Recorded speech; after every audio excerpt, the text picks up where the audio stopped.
So this is the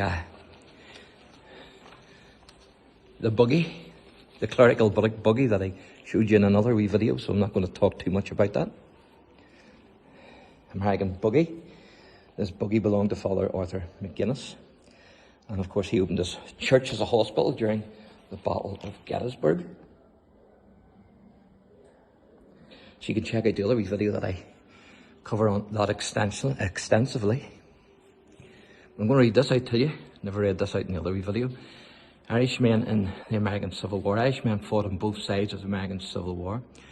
Michael CORCORAN, who left County Sligo in 1849, was colonel of the 69th New York Regiment, which consisted mainly of immigrant Irish.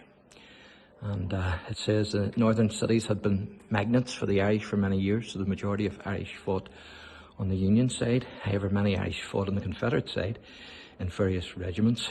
Men like Brigadier General Joseph Finnegan, who left County Monaghan in the 1830s and commanded southern forces around Florida. He defeated northern forces at the Battle of, I think that Ulster, is it, in 1864. So that's General Michael CORCORAN, Union commander.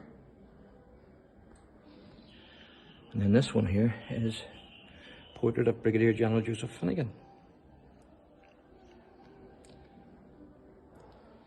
So it says here the war had started over keeping the Union of States intact, but in 1863 President Lincoln issued the Emancipation Proclamation. Of course that was at Gettysburg after the battle, which in theory freed most of the slaves in states at war in the South. This meant more competition for Irish immigrants for the lowest paid jobs. When conscription was introduced in the North, forcing the Irish to join the Union Army, there were demonstrations. Initially it was a protest against wealthy men being able to avoid the draft by paying for a substitute, but it soon turned into a race riot. Eventually less than 1 in 10 of those drafted had to join the army.